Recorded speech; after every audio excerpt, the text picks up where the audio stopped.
আশা করি বন্ধুরা সকলেই ভালো আছেন। স্ক্রিনে আপনারা একটি বাছুর দেখতে পারতেছেন।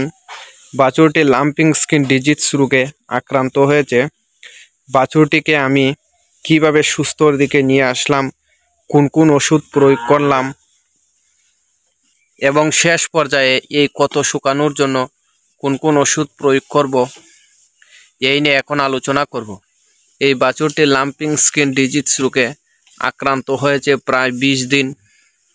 এখন কিন্তু ভালোর দিকে রয়েছে দেখেন, কিন্তু এই বাছুরটির শরীরে দেখেন টুকরো টুকরো পড়ে যাচ্ছে।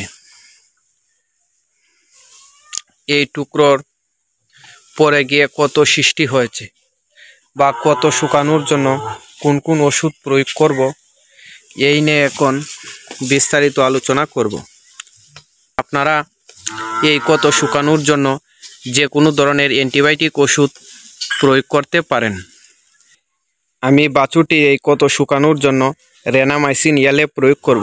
রেনামাইসিন এলে অক্সিটেট্রাসাইক্লিন ইউএসপি গ্রুপের একটি ওষুধ। এই ওষুধ 1 মিলি গবাদি পশুর 10 কেজি দৈহিক ওজনের জন্য মাংসপেশিতে দিতে হয়। আপনারা একবার প্রয়োগ করার পর 72 ঘন্টা পর আবার পুনরায় প্রয়োগ করবেন।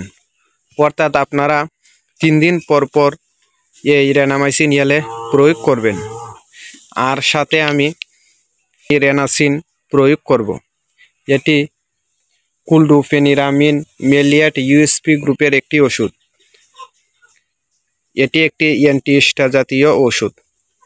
এটি এই বাছুরের অ্যালার্জি ও চুলকানোর জন্য ভালো কাজ করে। এই রেনাসিন 24 ঘন্টা পর পর প্রয়োগ করতে হয়। দেখেন আমি এই বাছুরটিকে এই 2টি ইনজেকশন এখন প্রয়োগ করব।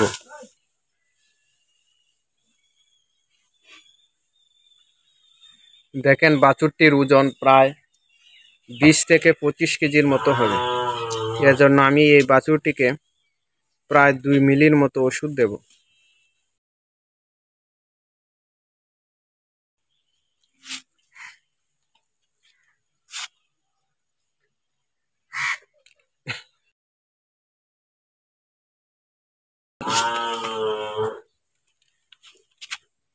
এই রেনামাইসিন এলে অবশ্যই মাংসপেশিতে প্রয়োগ করতে হবে, বা এটি প্রয়োগ করার পর ওই জায়গায় কোনো মালিশ দেওয়া যাবে না, তাহলে কিন্তু কাজ কম করবে। দেখেন এখন আমি রেনাসিন 2 মিলির মতো প্রয়োগ করব।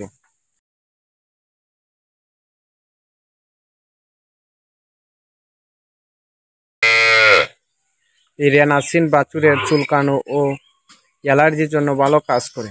এর জন্য আমি এই রেনাসিন প্রয়োগ করব। এটিও অবশ্যই মাংসপেশিতে প্রয়োগ করতে হবে।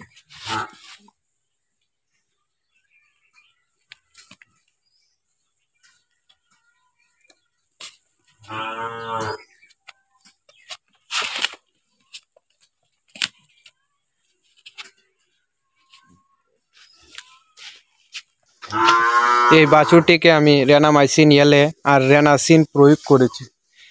আর এখন এই বাছুরটিকে আমি জিংবি খাওয়াইতেছি, কারণ বাছুরটির রোগ প্রতিরোধ ক্ষমতা বৃদ্ধি ও রুচি বৃদ্ধির জন্য এই জিংবি প্রতিদিন 12 মিলি করে প্রতিদিন একবার খাওয়াইতেছি।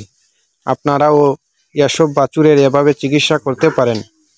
এছাড়া একজন রেজিস্টার্ড ভেটেরিনারিয়ানের পরামর্শ অনুযায়ী এই রোগে আক্রান্ত বাছুরকে চিকিৎসা করতে পারেন, তাহলে সবচেয়ে ভালো হয়।